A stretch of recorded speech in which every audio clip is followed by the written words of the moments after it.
Hello everyone, welcome to a tap. My name is Niharika Walia Bhatnagar और मैं आपके साथ में हूँ for the class of 10 minute series. और आज हम पढ़ रहे हैं एफएम का एक इम्पॉर्टेंट थ्योरी टॉपिक जिसे हम कहते हैं बैंकिंग कंपनी। पेपर में ना कई बार ऐसे पेपर में इसकी डेफिनेशंस आ जाती हैं, बड़े माइन्यूट और छोटे छोटे क्वेश्चंस बनकर आ जाते हैं। तो आज हम वो छोटे छोटे क्वेश्चंस भी समझेंगे और इसके पीछे का कंसेप्ट भी समझेंगे कि बैंकिंग कंपनी एग्जैक्टली है क्या।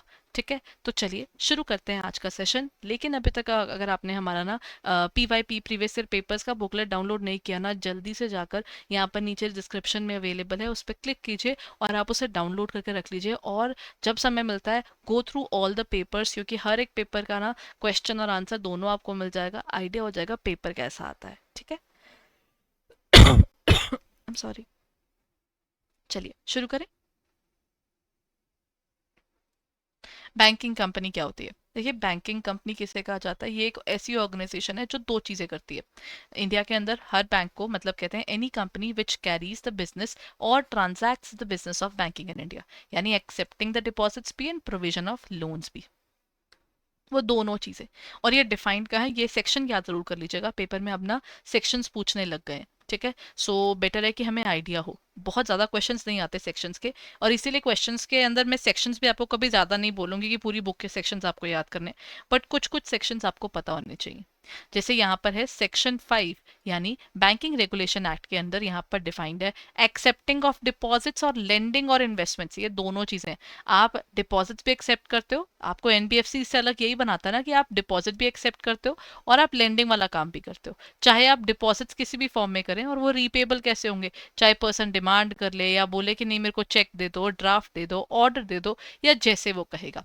ठीक है, तो जो कंपनीज हैं वो they are generally governed by the provisions of the companies act 2013 and specifically by the banking regulation act 1949। तो जो कंपनीज है, देखिए बैंकिंग कंपनी तो एक तरफ बैंकिंग का भी इनके ऊपर एक्ट लग गया और साथ साथ कंपनीज का भी एक्ट इस पर लग गया, तो ये बेसिकली एक तरह से दोनों पर चलता है। बट याद रखिएगा, इसकी जो फाइनेंशियल स्टेटमेंट्स है वो banking regulation act BR act के अकॉर्डिंग चलती है। ठीक है, अब ये किस किस पर लगता है? नेशनलाइज बैंक्स पर, स्टेट बैंक ऑफ इंडिया पर, foreign banks having branches in India, जो इंडिया में काम कर रहे हैं उनको भी इस चीज का ध्यान रखना है, रेगुलेशन उन पर भी है इसकी। कोऑपरेटिव बैंक्स पर, RRBs पर, प्राइवेट सेक्टर बैंक्स के ऊपर, small finance banks and even payment banks, इन सबको रेगुलेट करने वाला कौन है? RBI, regulatory body. आपके पास रिजर्व बैंक ऑफ इंडिया, तो रिजर्व बैंक ऑफ इंडिया का बेसिक वर्क क्या है कि वो एक रेगुलेटरी बॉडी है जो पूरे बैंक्स को देखती है, राइट, ओवरलुक करती है उनके सारी वर्किंग को। Then requirements of a banking company, अब बैंक्स जो हैं उनको अपनी बुक्स ऑफ अकाउंट्स बनानी पड़ती हैं। ट्रांसपेरेंसी ये रखेंगे तभी तो हम दूसरों से एक्सपेक्ट कर पाएंगे। ये ऑर्गेनाइजेशंस जो हैं ये इकोनॉमी की ट्रांसपेरेंसी जब ये रखेंगे कि इकोनॉमी में कितना पैसा है, तो एक्चुअली इकोनॉमी की आइडिया होना शुरू होगा। तभी कहते हैं कि मोस्टली लोग बैंकों में अपना पैसा रखो। ठीक है, आपको पता है उस वो ब्लैक मनी काउंट नहीं होता, लेकिन अगर आपके पास कैश में पड़ा तो वो ब्लैक मनी में काउंट होता है। क्यों? क्योंकि बैंकिंग के अंदर आपकी जब पैसा चला गया तो वो ट्रांसपेरेंट हो गया, अब वो पूरे वर्ल्ड को पता है आपके पास बैंक में पैसा पड़ा है। सो बेसिकली बैंक्स के लिए बहुत जरूरी है कि उनके पास कितने रुपए हैं कितने नहीं है वो भी ये बताएं, क्योंकि हम अपने लोगों से ट्रांसपेरेंसी की उम्मीद रखें और बैंक्स को ना बोले, फिर तो इकोनॉमी डूब जाएगी, है ना। तो ये अपनी बुक्स ऑफ अकाउंट्स मेंटेन करते हैं किसके under? Section 29 of the banking regulation act. इनको भी बैलेंस शीट बनानी है और इनको भी P&L बनाना है, बट याद रखिएगा इसका फॉर्मेट जो है वो डिफरेंट है। Schedule 3 of the banking regulation act के अंडर ये आता है, और ये फॉर्म ए में जो है वो बैलेंस शीट का फॉर्मेट है, और फॉर्म बी जो है इसका वो P&L का बैलेंस उसमें फॉर्मेट है। इसका फॉर्मेट नॉर्मल से अलग है, ट्रेडिंग P&L वाला काम नहीं है इसके अंदर। ठीक है, और ये भी अकाउंटिंग ईयर जो है इनका 31 मार्च को होता है खत्म। और बैंक्स को अपनी बुक्स ऑफ अकाउंट्स एक बार 30 सितंबर को भी क्लोज करनी होती है इंटरनल पर्पस के लिए, मतलब 6 मंथली। इनफैक्ट बैंक्स को ना क्वार्टरली भी अपनी इन्फॉर्मेशन RBI को सबमिट करवानी होती है, तो हर क्वार्टर में भी ये लोग अपनी बुक्स ऑफ अकाउंट्स को कंप्लीट करके फिनिश करके सबमिट करते हैं। तो बैंक्स का ये बैंकिंग कंपनी वाला ये पूरा part is very very challenging, क्योंकि सब बना बना के इकट्ठा करके रेगुलरली रखना पड़ता है। Then is requirements of banking company. Banking company में अगर आप बैंक में काम कर रहे हैं, आप अपनी डॉक्यूमेंटेशन अगर सबमिट करते हैं, ठीक है, फाइनेंशियल स्टेटमेंट्स जो है वो ऑर्गेनाइजेशन सबमिट कर रही है, तो वहां पर क्या जरूरी है? It should be signed by the manager और the principal officer of the banking company, और साथ में एटलीस्ट 3 डायरेक्टर्स के उस पर साइन होने चाहिए। सो टेक्निकली अगर हम देखें तो सिग्नेचर्स के अंदर आपके पास 3 डायरेक्टर्स आ गए, और all the directors in case of number is less than 3, जितने डायरेक्टर्स होंगे वो सारे साइन करेंगे। फिर एक आपका प्रिंसिपल डायरेक्टर होता है जो एक्चुअली आपका मैनेज करता है ना डायरेक्टर, उसके तो साइन होने जरूरी है। उसके अलावा जिसे हम कहते हैं एक्चुअली होल टाइम डायरेक्टर, उसके अलावा कोई एक और पर्सन उस पर साइन कर दे, 2 और पर्सन बेसिकली, तो कहते हैं उनके साइन होने चाहिए। अब ये प्रोविजंस है, किस पर लगते हैं, आरआरबीज पर भी लगते हैं, प्राइवेट बैंक्स पर भी लगते हैं, एसएफबीज पर भी लगते हैं, पेमेंट बैंक्स पर भी लगते हैं, सब पर ही लगते हैं। देखिए बुक्स ऑफ अकाउंट्स बनाई हैं, उसको साइन करके सबमिट करवाइए, आपकी अथॉराइजेशन पता चलती है और जेन्युइननेस ऑफ द अकाउंट्स भी पता चलती है। अब बुक्स ऑफ अकाउंट्स आपने दे दिए, वो चेक भी तो होंगे, राइट? तो वो चेक करता है ऑडिट। ऑडिट क्या करता है? ऑडिट का बेसिक पर्पस इज कि ये ना बुक्स ऑफ अकाउंट्स को ट्रू एंड फेयर व्यू के लिए देखता है। ठीक है, ये किसी को शक नहीं कर रहा, किसी से कुछ और चेक नहीं करवा रहा, कुछ नहीं कर रहा। इसका बेसिक पर्पस है जो बुक्स ऑफ अकाउंट्स कह रही हैं क्या वो एक्चुअल में चीजें वैसी ही हैं। ठीक है, अकाउंट्स मस्ट बी ऑडिटेड। ये ऑडिट कौन करता है? सीए करते हैं नॉर्मली। ठीक है, ऑडिटर ऑफ द कंपनीज को अपॉइंट करने वाली है आरबीआई। प्रायर अप्रूवल उसी का रहता है।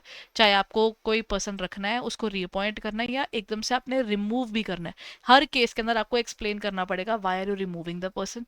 रीअपॉइंटिंग और अपॉइंटमेंट के कुछ स्पेसिफिक क्लॉजेस होते हैं, वो सीएस की तरफ लग जाते हैं कि एक पर्टिकुलर टाइम के लिए आप एक ऑर्गेनाइजेशन में सर्व करते हैं, then you have to switch, तो वो सीए के केस में। लेकिन ऑर्गेनाइजेशन को तो सब बताना पड़ेगा ना, किसको अपॉइंट कर रहे हैं, क्यों कर रहे हैं, रीअपॉइंटमेंट हो रही है तो क्यों हो रही है और कितने टाइम के लिए हो रही है। और ऑल्टर को अगर रिमूव ही करना पड़ रहा है क्योंकि हो सकता है वो गड़बड़ कुछ कर रहा हो, तो उसके केस में आपको यहाँ पर बताना होता है। ठीक है, अब इनके रिक्वायरमेंट्स क्या होती है? बुक्स ऑफ अकाउंट सबमिट करवानी है।